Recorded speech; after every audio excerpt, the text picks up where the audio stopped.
ఈ సంవత్సరం నా ఆలోచన, I'm subject to correction from members, నా ఆలోచన ఏంటంటే ఈ సంవత్సరం ముందల కేజీ టు పీజీ విద్యను మొత్తం ప్రక్షాళన చేద్దాం. నేను పక్క రాష్ట్రాల్లో కూడా ఎలాంటి కార్యక్రమాలు జరుగుతున్నాయి అనేది నేను చదువుతున్నాను. ఉత్తరప్రదేశ్లో నిపుణ్ కార్యక్రమం చేస్తున్నారు, ఢిల్లీలో కూడా అనేక కార్యక్రమాలు చేస్తున్నారు. నేను కూడా అది మొత్తం రివ్యూ చేస్తున్నాను. నేను కూడా ఫీల్డ్ విజిట్స్కి వెళ్ళాల్సిన అవసరం ఉంది. ఒక పక్కన విద్యార్థుల కోసం మనం డబ్బులు ఖర్చు పెడుతున్నాం, మిడ్ డే మీల్స్ కార్యక్రమాలు ఇస్తున్నాం, ఇన్ఫ్రాస్ట్రక్చర్ ఇంప్రూవ్ చేస్తున్నాం. కానీ లెర్నింగ్ అవుట్కమ్స్ ఏంటి? ఎందుకంటే మంగళగిరిలో కూడా నేను ఉపాధ్యాయులను కలిసినప్పుడు వాళ్ళు అదే అడిగారు, 6వ తరగతి వరకు మీరు ఏం నేర్పించకుండా మాకు తోసేసి మంచి మార్కులు రావాలంటే ఎట్లా వస్తాయి?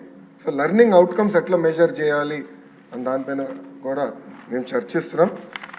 కేజీ టు పీజీ నేను పాదయాత్రలు కూడా చెప్పాను, కరికులంని బలోపేతం చేయాలి, రీవర్క్ చేయాల్సిన అవసరం ఉంది.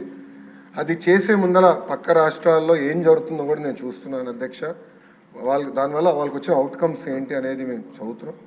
ఆ మొత్తం రోడ్ మ్యాప్ ప్రిపేర్ చేసి సంఘాలతో కూడా మేము చర్చించి అందరు బయ్యన్ అయిన తర్వాత ఆ రోడ్ మ్యాప్ ప్రజల ముందర పెట్టాలనేది నా లక్ష్యం.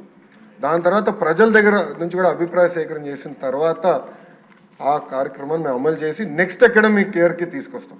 అంటే గత ప్రభుత్వం లాగా రివర్స్ టెండరింగ్ అనే హడావిడిగా చేసి పోలవరం ఎట్లయితే సర్వనాశనం చేశారో అలా నేను చేయదలుచుకోవాలి విద్యా వ్యవస్థని.